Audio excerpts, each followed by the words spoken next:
May mga panahon kabayan, pakiramdam mo parang ikaw lang yung lumalaban. Sa career, health, love life, and finance. Ito ang apat na aspeto ng buhay ng isang tao. Pero kabayan, hindi naman kailangan ganun eh. Paano kung pwede kang magkaroon ng gabay sa araw-araw na magbibigay ng swerte sa apat na aspeto ng buhay? Narito ang gintong gabay mula sa Lika Merchandise. Modern ethnic ang finish niyan mga kabayan. Masuring pinag-aralan ng lahat ng tao mula sa Lika Merchandise ang bawat simbolo na inilagay sa gintong gabay. Ang mga nakapaikot na simbolo dyan ay baybayin, old alphabet ng mga Pilipino. Ang ibig sabihin niyan ay kalasag, kalakasan, kayamanan at katalinuhan. Yung mga araw sa gitna ay inspired sa buskalan tattoo na Travelers and Compass. Kaya siya pampaswerte at gabay sa apat na aspeto ng buhay.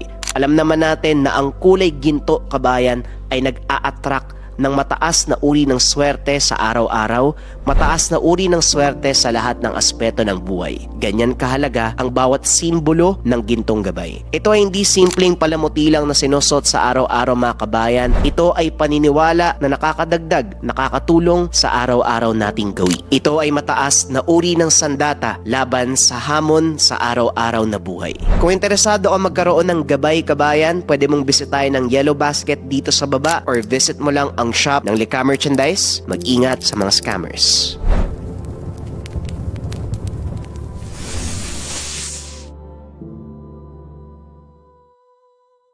Ang kwentong ito ay hango sa totoong buhay.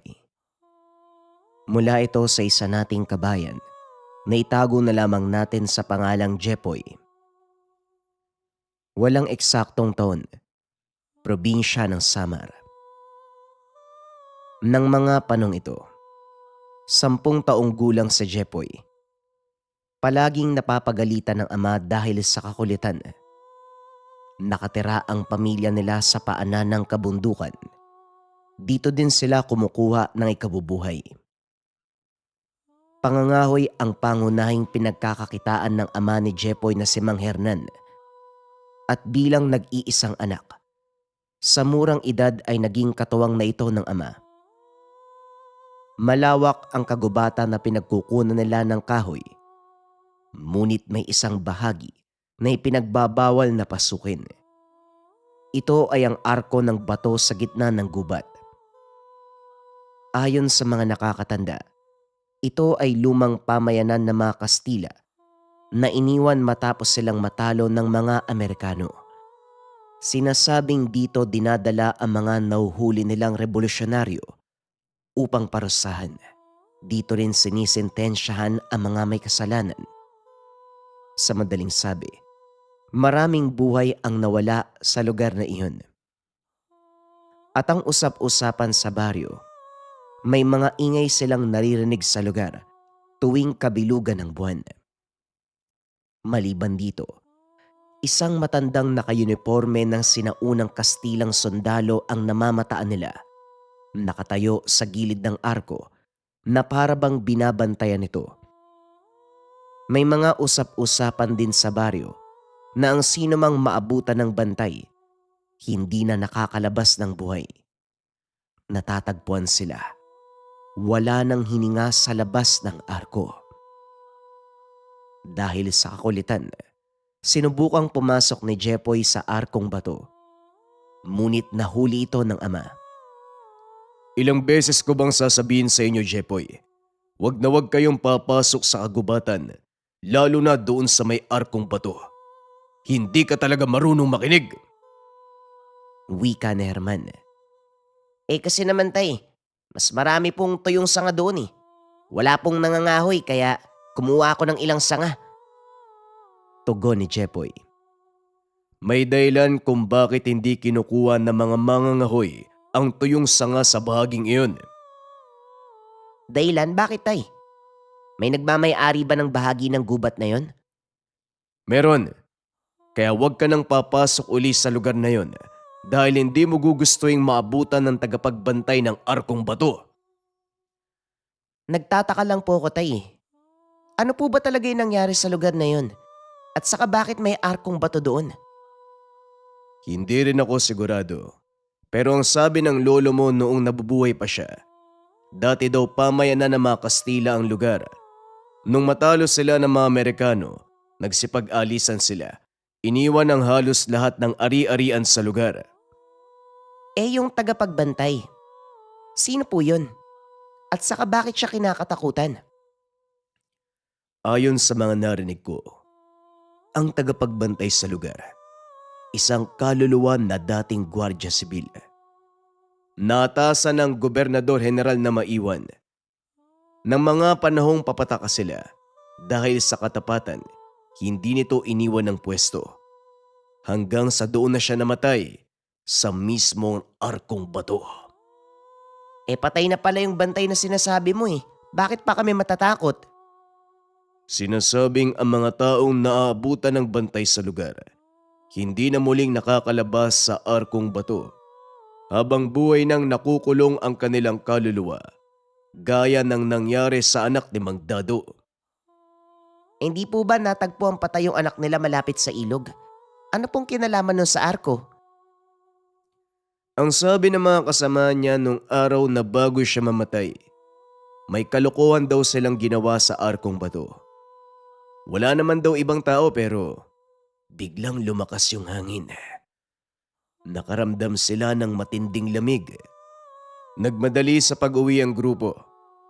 Kinabukasan, wala nang anak ni Mang Dado. Pag-uusap ng mag-ama. Ngunit kahit anong pananakot ang gawin ni Mang Herman sa anak, nangingibabaw pa rin sa bata ang kuryosidad. Minsan isang umaga, nagpaalam ang ama na may gagawin sa bayan. Mag-isa lang siyang namumulot ng kahoy.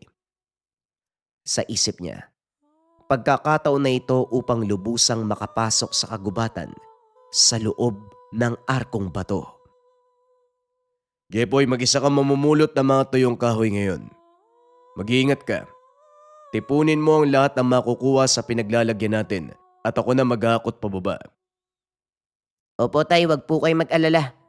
Dadamihan ko po ang mga kuha para marami din tayong maibenta. Mabuti kung ganun. Pero wag na wag kang papasok sa loob ng arko. Inuulit ko, mapanganib sa lugar na yon. At kapag naabutan ka ng bantay, siguradong hindi ka na makakabalik ng buhay. Opo tay, tatandaan ko po. Asahan ko ang salita mo. Mauna na ako. Pagkatapos mong kumain, isabit ang natitirang ulam doon sa buslo. Baka kainin ng pusa. Opo tay, ako na pong bahalang mag-ayos sa matirang ulam. Maghugas din po ako ng pinggan pagkatapos kong kumain. Napangiti si Mang Herman sa sinabi ng anak. Ngunit may naaamoy ito na hindi maganda sa biglang pagiging masunuri ni Jepoy. Kilala nito ang anak. Alam niyang may binabalak na hindi maganda ang bata sa tuwing nagiging mabait ito. Ngunit mas mahalaga ang trabahong nag-aantay sa kanya sa bayan. Kaya naman, hindi na nito binigyan ng pansin ang kilos ng anak. Nang makalis ang ama, dali-daling tinapos ni Jepoy ang pagkain. Hinugasan ang mga pinagkainan. Gaya ng ipinangako, nagligpit muna ito bago tuluyang umalis. Pinunta ni Jepoy ang kaibigang si Buboy. Ngunit wala ito sa kanilang bahay. Kaya napilitang lumakad mag-isa ang paslit. Pagdating sa gubat, namulot muna ito ng tuyong kahoy. Inipon sa isang sulok. Maya-maya pa nakarating na ito malapit sa arkong bato. Medyo masukal ang paligid ng arko.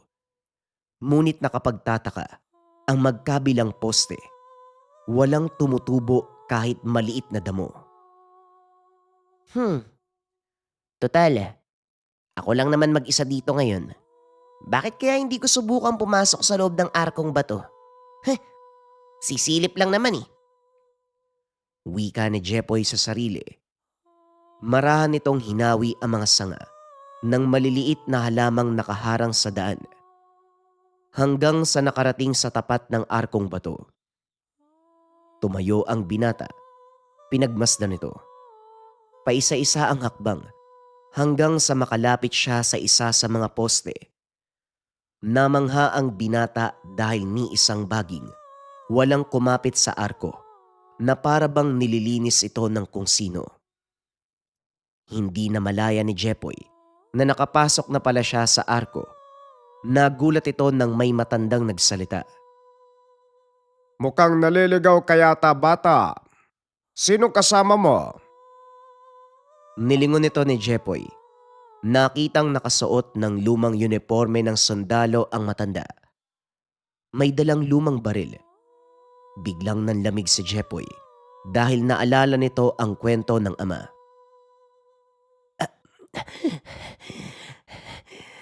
Kayo po ba yung bantay ng arkong bato? Pakiusap, huwag niyo po akong huhulihin. Wala naman po akong ginagawang masama eh. Halata ang takot sa boses ni Jepoy. Ngunit pinagtawanan lang ito ng matanda. Ano bang sinasabi mong bata ka? Bakit naman kita uhulihin? Tumingin ka sa likod mo. Yan ang daan palabas. Malaya kang umalis kung gusto mo. Hindi po ba? Kayo yung bantay ng arkong bato ang sabi nila. Hinuhuli mo daw po yung mga pumapasok dito ng walang paintulot. Mukhang hindi ako ang tinutukoy mo, bata. Pero teka, ano bang pangalan mo? Ako po si Jepoy. Nakatira po kami sa paanan ng kabundukan. Kayo po, ano pong pangalan nyo? Tawagin mo ko sa pangalang Tatang Goryo. Dito na ako nakatira sa Arkong Bato. Madalas kitang nakikita sa paligid kasama ang iyong ama. Hindi lang ako nagpapakita dahil ayokong matakot siya at baka masaktan ako. Ha? Hindi naman po kayo sasaktan ni tatay, mabait po siya. Pero, bakit dito po kayo nakatira sa gubat? Maraming dahilan. Pero sabihin na lang natin na kailangan kong bantayan ang arkong ito para hindi masira. Eh bakit naman po? Ano pong mangyayari kapag nasira ang arko? May mga lalabas. At alam kong hindi nyo magugustuhan kapag nangyari yon. Kaya pakiusap. Huwag ka nang papasok uli sa arko. Mabuti na lang nandito ko nung dumating ka, kung hindi, baka nakuha ka na nila. Nakain ang kaluluwa mo. Ha? Nakain ng kaluluwa? Anong klaseng nilalang po yung gagawa nun? Mga naghihiganting kaluluwa na sumasanib sa katawan ng mga yumao upang makamit ang kanilang hinahangad na paghihiganti. Napakunot ang noo ng paslit dahil hindi talaga ito naniniwala sa mga multo.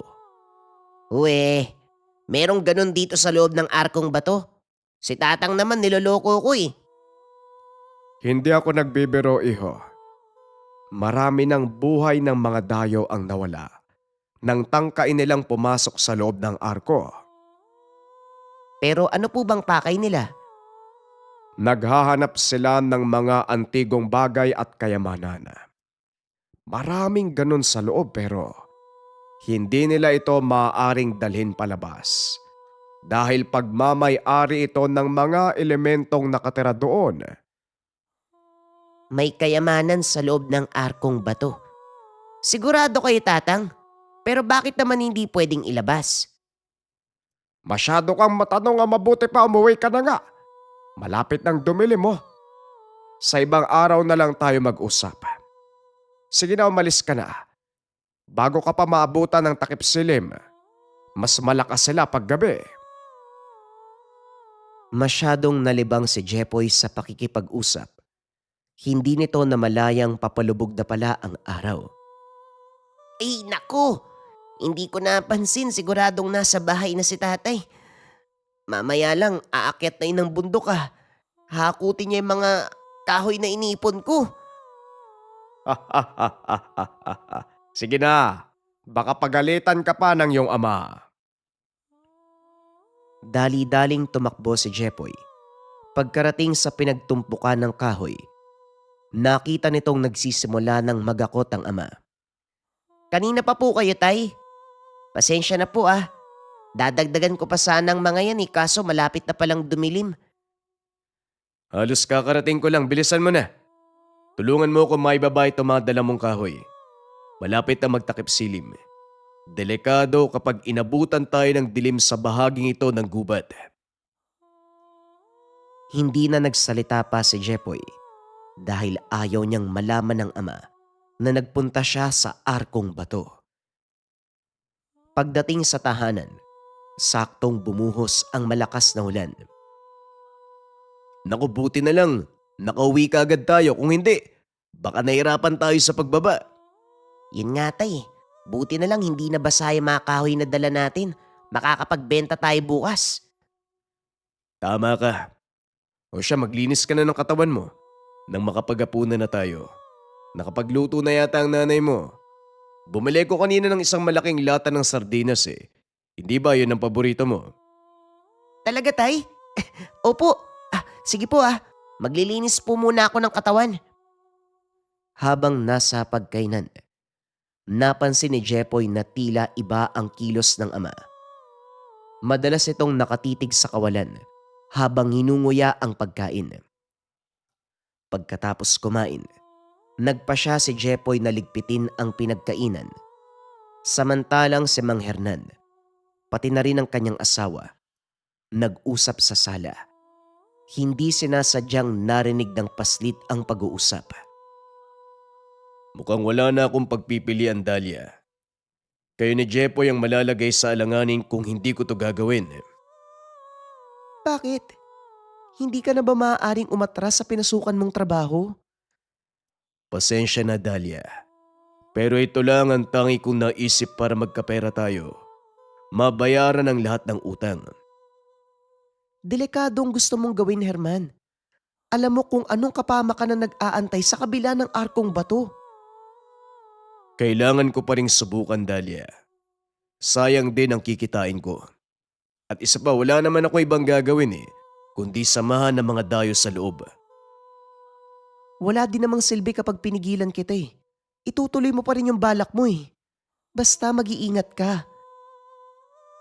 Matapos marinig ang pinag-uusapan, marahang umalis si Jepoy para pumasok sa silid. Hindi mawala sa isip nito ang sinabi ng matandang nakausap sa arkong bato.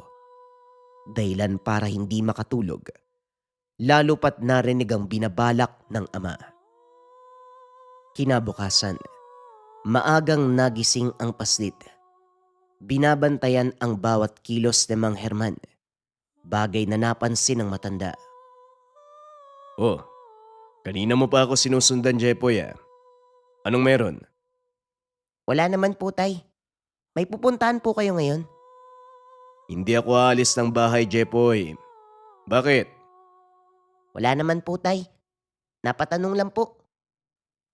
Sige po Itatali ko muna yung mga kahoy na ibebenta sa bayan. Mas mabuti pa nga yan kaysa buntot ka ng buntot sa akin. Habang nagtatali ng kahoy ang paslit, may dumating na mga kalalakian. Ang isa sa mga ito ay nakasuot ng magarang damit. Ang ilan sa mga kasama naman may dalang mataas na kalibre ng baril. Tumayo si Mang Herman at nilapitan ng mga ito. Magandang hapon po. Anong sadya nila? Sumagot sa wikang Hapon ang lalaking nakasuot ng magarang damit. Isinali naman ito ng isa sa kanilang mga kasama. Ang sabi ng amo ko, gusto niya magpunta sa arkong bato ngayon mismo. Ngayon? Gabi na. May paparating pang bagyo. Delikado ang daan papasok ng kagubatan.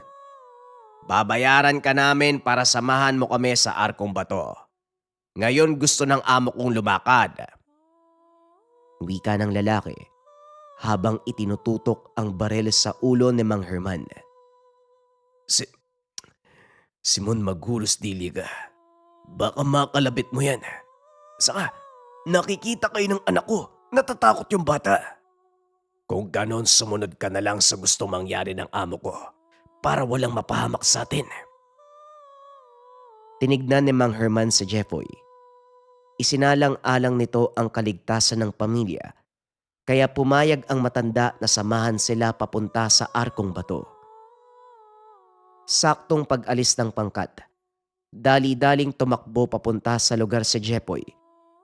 May alam itong daanan paikot sa gubat na mas mabilis makakarating sa arkong bato. Malakas ang buhos ng ulan ng mga sandaling yun, kaya hirap ang grupo ni Mang Herman na makaakyat papunta sa gubat. Bukod sa madulas, napakadilim ng daan. Hindi rin nila kayang magsindi ng sulo dahil sa malakas na hangin. Samantalang si Jepoy, walang kahirap-hirap na nakarating. Pero nagulat ito dahil may mga nakasinding ilaw sa paligid ng arko. Ang akala ni Jepoy, naunang makarating ang pangkat ng ama, kaya dahan-dahan itong lumapit. Pero ang ipinagtataka, walang tao sa lugar. Nang makalapit sa arko ang paslit, narinig niya ang boses ng matanda. Oh, ano ginagawa mo dito? Gabi na. May paparating na bagyo, umuwi ka na. Delikado sa lugar na to. Alam ko po yun pero may kailangan kayong malaman eh. Pupunta po dito yung tatay ko. May mga kasamang dayuhan, balak nilang pasukin yung loob ng arko. Wala pong kinalaman yung tatay ko sa kung ano man po yung gusto ng dayuhan, tatang. Kaya sana po huwag kayong magalit sa kanya. Alam ko. Huwag kang mag-alala, kilala ko ang tatay mo. Alam kong mabuti ang puso niya. Ako na ang bahala. Ang mabuti pa, magtago ka na lang sa loob ng arko. Wika ni Mang Goryo. Nagtago si Jepoy sa likod ng poste ng arko. Ilang sandali pa dumating ang ama, kasama ang mga dayuhan. Nandito na tayo. Kung ano man ang binabalak nyo, pakiusap. Huwag kayong magdadala ng kahit anong bagay mula sa loob ng arko. Kung hindi, hindi na kayo makakalabas ng buhay. Babala ni Herman sa mga dayuhan, pero hindi nakinig ang mga ito. Hinawi ni Simon ang matanda. Naglakad papasok ng arko. Hindi pa man ito nakakalayo. Biglang nag-iba ang panahon. Nawala ang malakas na hangin. Naging payapa ang kalangitan. Mukhang sang-ayon sa atin ang panahon. Halika na, Herman. Kung ano man ang makukuha namin, ibabahagi namin sa iyo. Hindi bali na, Simon. Kagaya ng sinabi ko sa inyo, buhay ang kapalit ng kung anumang kayamanan na makukuha nyo sa loob ng arkong bato. At saka, hindi ko kailangan ng kayamanan. Natawa ng husto si Simon. Tuluyang pumasok sa loob ng arko. Nang mawala ang mga ito, nagpakita kay Herman ang matandang bantay. Patawad, Tatang Goryo. Ginawa ko po ang lahat para pigilan sila. Pero hindi nakinig ang mga dayuhan. Wala kang dapat alalahanin. Sila ang pumili ng kapalaran nila. Hindi ikaw ang nagatid sa kanila sa hukay. Ngayon, siguradong matutuwa na naman ang mga alaga kong engkanto. Nagulat si Jepoy. Hindi nito inasahan. Kilala ng ama ang matandang bantay. Maya-maya pa nakarinig na ang mga ito ng sigawan, putok ng baril. Dahil sa takot, tumakbo ang paslit papunta sa ama. Jepoy, anong ginagawa mo dito? Hindi ba sabi ko sa'yo huwag kang lalabas? Pasensya na po, tay. Narinig ko po yung usapan nyo ni Mang Simon kaya nag-alala po ako. Huwag mong pagalitan ng anak mo. Ang totoo niyan, Herman, siya ang nagsabi sa akin na huwag magalit sa'yo. Pasensya na po kayo, Tatang Goryo Sadyang hindi maiiwasan ng mga taong ganid sa kayamanan. Ginawa ko naman ang lahat Binalaan ko sila tungkol sa maaaring mangyari. Pero hindi sila nakinig sa akin. Wala kang dapat alalahanin. Kagaya ng sinabi ko sa'yo, sila ang nagdala sa sarili nila sa kapahamakan. Maya-maya pa, nakita ni Jepoy ang isa sa mga dayuhan na tumatakbo palabas ng arko. Sa kasamaang palad, hindi na ito nakaabot dahil may kung anong nilalang ang biglang humawak sa paa nito. Muli siyang hinila papasok. Tatang Goryo, ano po yung nilalang na yun? Huwag ka matakot sa kanila. Mga alaga ko mga yan. Sila ang nagbabantay sa arko. Sila ang mga kaluluwa na dating naninirahan sa nayon. Hindi na nagawang makalis pa. Kaya naman pinangalagaan nila ang lugar sa kung sino mang nais na sumira dito. Tuloy-tuloy ang sigawan sa loob ng nayon na kung papakinggan mo, nakakapanindig balahibo na sigaw. Tila mga taong sinusunog ng buhay. Ilang minuto pa ang lumipas. Tuluyang humupa ang ingay. Muling nabalot ng nakakabinging katahimikan ng gubat. Palatandaan na wala ng banta. Tapos na, Hermana. Maaari na kayong umuwi ng anak mo. Mag-iingat kayo sa daan. Maraming salamat po, Tatang Goryo. Hayaan niyo po, hindi na mauulit ang ganitong kaganapan. Nangangailangan po kasi ako ng pera eh. May mga utang akong kailangan bayaran. Naiintindihan ko kaya ito. Tanggapin mo ang ilang perasong gintong barya. Sana makatulong. Nanlaki ang mga mata ni Herman nang iabot sa kanya ng matanda ang supot na naglalaman ng maraming gintong barya. Teka, sobra-sobra naman to, Tatang Goryo. Hindi ko po matatanggap ang ganitong kalaking kayamanan. Tanggapin mo, Herman. Sabihin na lang natin na pabuya mo yan bilang isang mabuting tao. Sige na, umalis na kayo bago pa muling humagupit ang bagyo. Dali-daling umalis ang mag-ama. Laking pasasalamat ni Mang Javier sa binigay ng matanda. Ginamit niya ito upang mabayaran ang pagkakautang. Nagawa ding makabili ng maliit na lupain na siyang pinagyaman sa pamamagitan ng pagtatanim ng palay. Sa paglipas ng panahon, lubusang naunawaan ni Jepoy ang lahat ng tungkol sa arkong bato, pati na rin kay Tatang Goryo na isang dalakit nun. At ang arkong bato ay lantawan, lagusan, papunta sa isang napakalaking syudad, isang malaking paraiso, na kaharian ng mga engkanto.